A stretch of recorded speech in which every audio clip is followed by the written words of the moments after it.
Bon, hey, salut, suite de mes fameuses chroniques interminables de l'automne, parce que là, tu sais, on est dans le domaine des pneus, fait que là, le domaine des pneus, ça commence, là, écoute, c'est tout le temps la demande, les pneus d'hiver, puis, comme vous savez, tout le monde magasine. Est-ce que le monde magasine bien? Je sais pas, ça dépend des gens.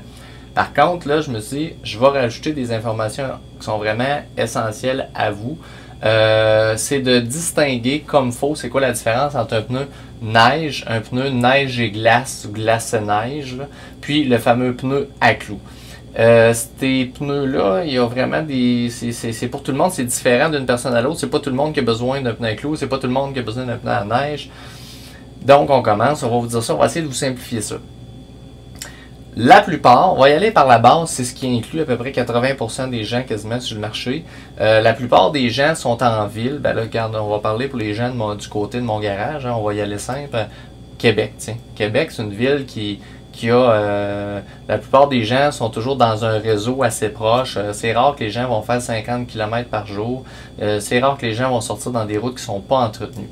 Bon, de cette optique-là, on se rend compte que notre pneu ne doit pas être juste neige, parce que vraiment, ça serait un peu inutile. Puis en même temps, il ne doit pas être juste glace non plus, parce que ça va arriver d'avoir des bordées de neige, des ourlets, de la grappe, des choses comme ça, des besoins particuliers.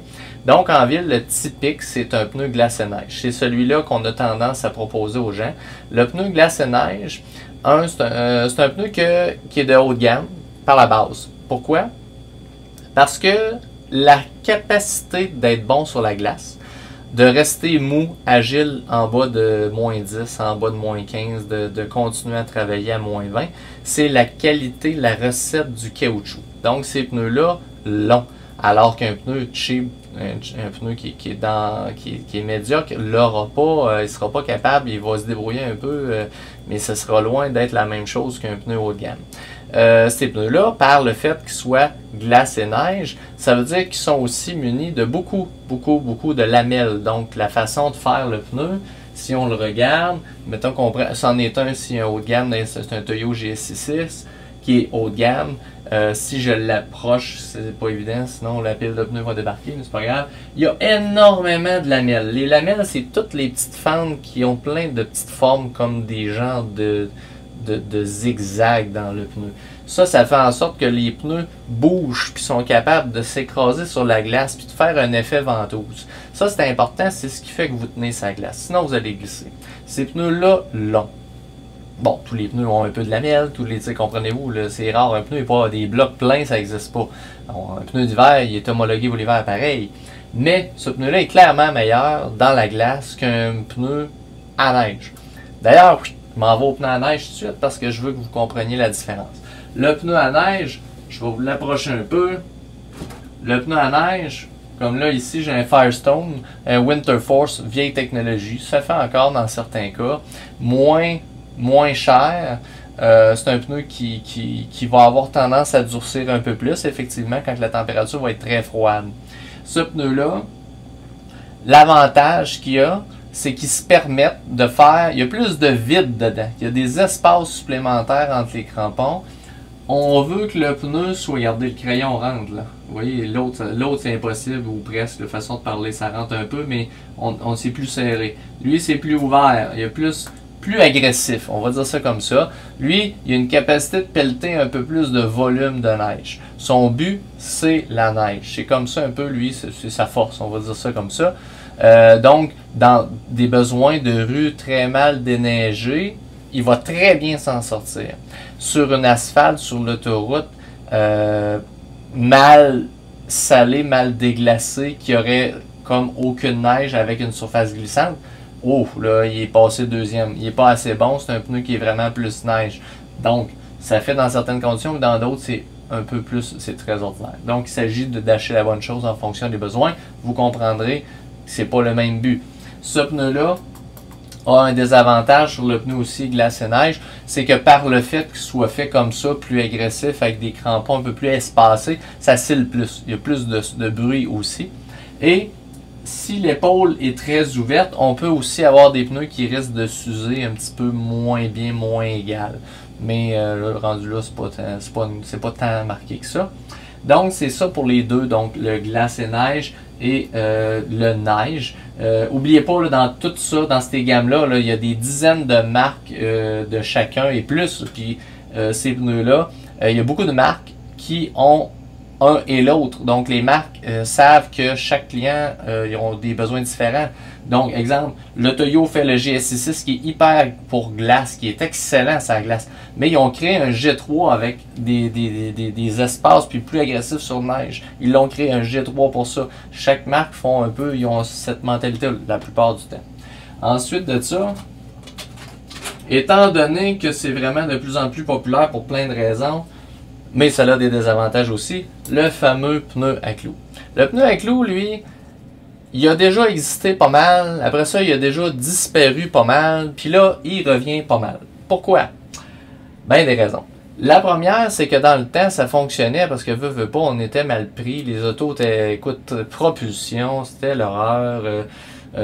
C'était une des façons de se débrouiller pour avoir une certaine traction. Donc, ça faisait un temps. C'était quand même assez... c'était pas évident, c'était clouté à la main. Les pneus, avec la force du gars qui installait ça à mitaine, c'était pas évident. Les pneus aussi, c'est la façon que c'était installé, c'était... Il y avait une grosse tendance à arracher. Les clous s'en allaient tout le temps. Il y avait toujours la joke du j'ai passé sur un pont de fer, puis là, tu perds tous ces clous. Comme ça. C'était pas vraiment génial. Ça avait ses défauts. De toute façon, tout était compliqué là-dedans. Il y avait souvent des chambres à air, les pneus médiocres. L'hiver, l'invention d'un bon caoutchouc, c'était pas leur tasse de thé à l'époque. Puis, est venu après ça, dans les années fin 80, tout ça, il y a eu un moment donné une mode là, qui est arrivée. Là, on inventait le pneu neige et glace. Puis là, tout d'un coup, les pneus, tous les autres pneus du style clou, c'était rendu complètement désuet. Toutes les annonces, c'était donc bien merveilleux, un pneu neige et glace. Écoute, c'est l'invention du siècle. Puis, ben là, les clous ont tombé parce que c'était compliqué pour tout le monde. Le clouter à la main, ça durait pas tant longtemps. Puis bon, fait que là, ça fait en sorte que le clou s'est fait délaisser d'une façon incroyable. Il y en a eu moins, j'en posais plus, on n'en voyait plus, c'était terminé. Puis là, pouf, ces fameux pneus-là sont arrivés, on fait un temps. On s'est rendu compte que c'était un peu limité, c'était pas autant potentiel que le clou sur certains aspects.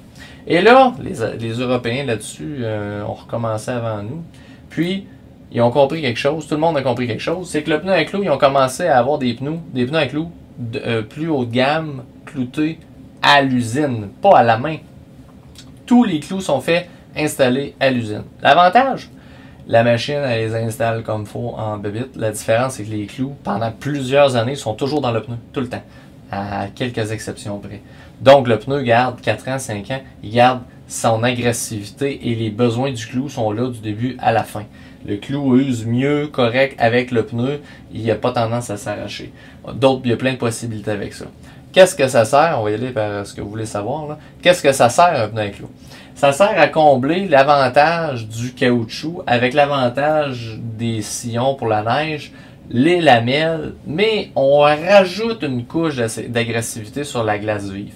Ces fameux clous-là, un peu comme les griffes d'un félin, on va rajouter une adhérence au sol. Fait que même si on glisse, puis qu'on survire, au lieu de se créer une surface glissante, on continue de graffiner. Donc on avance, on a une adhérence supplémentaire.